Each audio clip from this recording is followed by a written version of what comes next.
I wasn't supposed to be driving that night. Pat was supposed to be our designated driver, but they forgot about halfway through the night and started drinking heavily.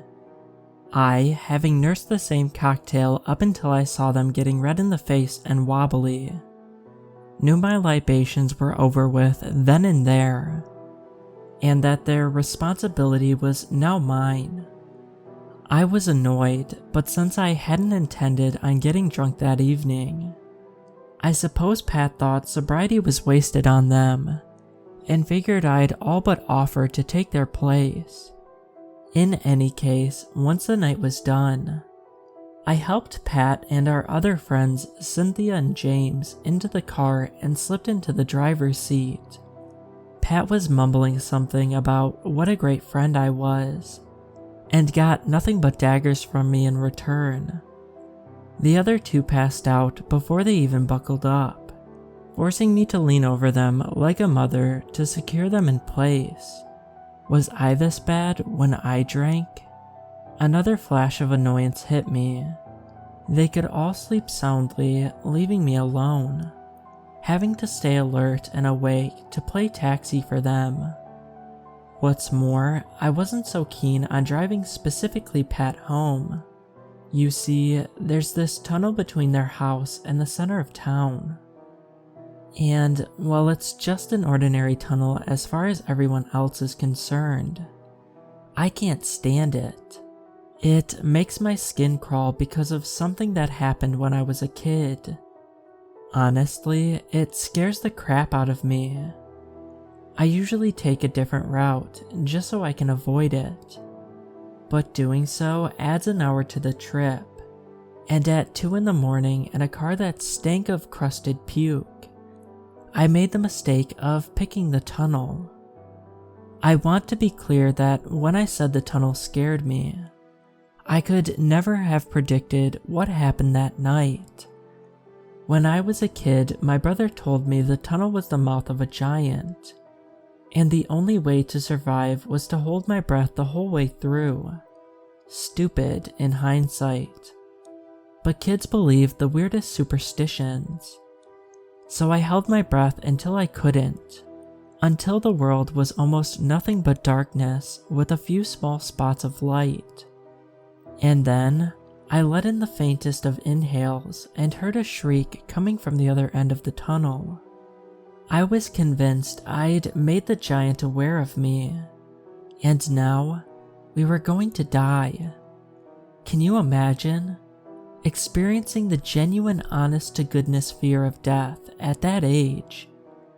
Now, of course, since I'm writing this, I didn't die in the belly of a monster.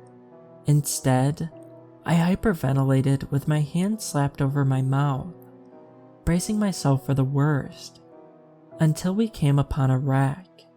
Someone had lost control of their vehicle and had driven right into the tunnel wall. That was the sound that I'd heard. I didn't see a simple accident though. Through the lens of a child's imagination, I saw the twisted metal as a car gnashed by the teeth of the giant. I saw the accident as somehow being my fault, all because I took a breath. I never wanted to go through that tunnel again after that, and if I had to, I held my breath the entire time just in case. As I got older, that fear morphed into avoidance of the tunnel, which leads us to this story. To me, pulling up along the side of the road near the mouth of the tunnel, with my 3 friends passed out in the passenger seats. I think I was more anxious than scared. Something about the way the wind moved through the entrance put me on edge. I could hear the howls even with the windows rolled up. I figured I'd wait for another car to drive in first. It felt a little silly, but you know what they say, safety in numbers. It wasn't long before a little Corolla passed me, and was engulfed in the darkness. I hit the gas and followed behind, trying not to be too creepy about it. It was nice to see the taillights blazing the trail in front of me. I followed it to about the halfway point of the tunnel, to the point where I used to start struggling to hold my breath. I could feel myself unintentionally holding it now. So far, it was going fine, and I even started to relax a little. It was the calm before the storm. Suddenly, something weird happened. The car in front of me began to shrink as though it had violently sped up. I accelerated to give chase, not wanting to lose its light. But no matter how fast I went, the distance between us only grew. I couldn't hear the revving of its engine, and I couldn't understand why, or how it was going so fast so quietly. It kept shrinking, illuminating what seemed like ever-encroaching tunnel walls. I would have stopped and turned around if I wasn't sure it was only an optical illusion. Likewise, I would have turned around if I'd realized I should have been long out of the tunnel by then. Sometimes you miss the forest for the trees, and that Corolla was my tree. By the time the Corolla became a blip on the horizon, I realized I was white-knuckling the steering wheel. I stopped focusing on my convoy partner, slowed, and took in the surroundings. Where was the left lane? Gone, I realized. I was tucked between narrow tunnel walls with the roof so low. If I'd been driving a van, the top would have scraped against it. My first thought was that I'd somehow veered into a maintenance tunnel, and I was lucky I hadn't scratched Pat's car in the process. And then, I noticed how dark it was, with the Corolla now completely out of view and no hanging lights. I could only see as far as my headlights shined. Something beyond that was pitch black, like in the deepest recesses of the ocean. I wasn't sure how far into the maintenance tunnel I was, nor whether it looped back to rejoin the main road. I didn't have room to turn the car around, and the thought of backing up the whole way filled me with a potent sense of dread. I didn't want to not look forward. Something told me I needed to keep my eyes on the road ahead. What was safer, the road not traveled, or the road I could barely see because Pat cheaped out and didn't get LEDs for his taillights? I swallowed a knot of apprehension, imagining myself in the throat of the giant. I tried to open the door, but I found the wall was too tight. I only had room to squeeze 1 foot out. Had the tunnel gotten narrower? No, there was no way. I closed the door and decided to keep going. If nothing else, I hoped the tunnel would widen enough for me to turn at some point. But I took it slow, the tires crackling beneath me. There was movement in my peripheral vision, and my eyes shot to the side view mirror, where I could have sworn I saw the concrete buckle behind me. I gritted my teeth and tried to shove Pat awake. To no avail. I could feel my skin, every inch of it. It's like I was suddenly hyper-aware of myself. It itched. Blood rushed to my head, and I swear I could feel my eyeballs move. I needed to expand. I needed to get out of the oppressive closeness. The walls were getting tighter. My throat was getting tighter. Breathing was getting hard. Was it my imagination? I smacked Pat in desperation, and although I wanted to try Cynthia and James, I couldn't bring myself to look in the back seat. I don't know why, but something in my gut told me that if I turned around, I'd find a concrete wall encasing me in the front. I don't know whether it was stubborn or stupid not to turn around. I don't know if it was false hope or logic or fear. I have no idea what compelled me to keep going, even as I began to hear the scraping of the metal on concrete. even as my nails dug into the steering wheel and splintered. Even as I gritted my teeth trying to will the tunnel to release me. That's when I heard a slap. It was strong. Wham! Against Pat's door. When I dared to look, the blood drained from my face. There was something in the wall. Something coming out of the wall, more like. Rocky fingers attached to palms squeezing against the glass. The wall rippled like a wave, and the hand rode it, giving chase. I sped up, not knowing whether I was being led like a lamb to the slaughter, or closer to my salvation. The hands kept pace, following me at 80 miles per hour like it was nothing. The walls were getting tighter. I was entombed in darkness. The walls were moving, solid but malleable, soft like liquid concrete. But when they hit the car, sparks flew. I realized I was screaming. I pushed down on the accelerator, testing the speed of the car. The hands followed. More hands. I could see them in the rearview mirror, in the side mirror, in front of me. They were everywhere, scratching and tapping at the car, trying to get in. I was still screaming so loud. My throat turned to sandpaper. Faces began to pull away from the walls. Mouths, eyes, and noses stretching out like shapes pushed through fabric.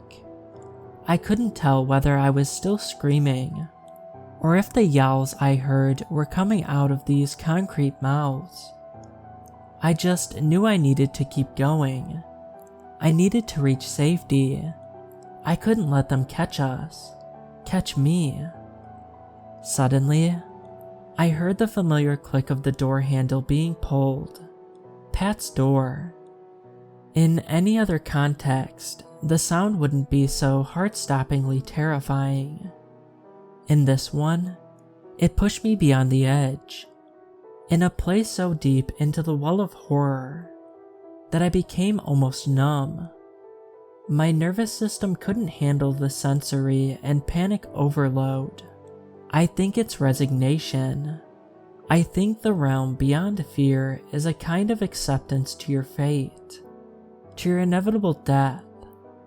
It's a kindness your body offers you in the last moments of your life, so that an imprint of fear isn't left behind when your soul leaves your body. Or maybe it's just for your loved ones so they can see you died peacefully, and can move on easier than if you kick the bucket in wild thrashes of agonizing fear, begging for help and sobbing. Point being, when the door began to jostle open, I felt this wave of near calm and closed my eyes to let it happen. I took my hands off the steering wheel and slowly released the gas pedal. And then, there was silence. There was no longer the grinding sound of metal on concrete, no screaming, no tapping or scraping or anything else like that. I opened my eyes in time to see the car puttering out of the tunnel finally, with the night sky blissfully far away, and the tree line giving me a very wide berth. The false calm turned into relief. The relief soured into fear as I thought about what had just happened, and it all sank in. You hear stories of injured people capable of incredible feats to save themselves, and the moment they reach safety, they collapse. That was me, essentially. I drove the car a bit farther down the road, and pulled off to the side. The stress had me shaking violently, and I could barely get my legs out of the car. I fell on all fours. I must have looked like a drunk. As I reeled on the grass, I could hear Cynthia and James waking up and asking questions from the back seat. Trivial. Why are we stopped? Or where are we? I couldn't care less about what they were saying. Now I know what you're thinking. The second I closed my eyes and accepted my fate, I was freed from the tunnel. It must have been all a bad dream, or some weird allegory for dealing with my childhood fear. You would be wrong. The car was scraped to all hell. There were dents in the metal shaped like large hands. And then, there was Pat. Pat, the designated driver who got drunk and forced me to take their place that night. Pat, my friend since grade school. Pat, who for the duration of the tunnel had been unresponsive to my screams and shakes and pleas to wake up. Pat, who was dead. Their face twisted in abject horror, as though they woke up just in time to see death coming for them. Pat, who hadn't had time to go through the stages of fear and reach that bliss before the end. The reason I now believe that the piece is more for everyone else's sake than one's own. Because now I know they died screaming. I know exactly what they felt like in those final moments. Because I'd felt every rung from that ladder of fear. But I had survived to tell the tale. Ultimately, Pat's death was ruled a heart attack. Officials think I fell asleep at the wheel, causing the car to veer into the wall before regaining control, which makes no sense. The scratches were on all surfaces of the car, even the undercarriage. But I suppose they were looking for an explanation, whether true or false. As for the tunnel, I don't intend to drive through it ever again. But from my research, I know one thing. I didn't know when it happened. There is no maintenance tunnel. There's just the main road, which means the only mistake I made that night was ever driving into the mouth of the beast in the first place.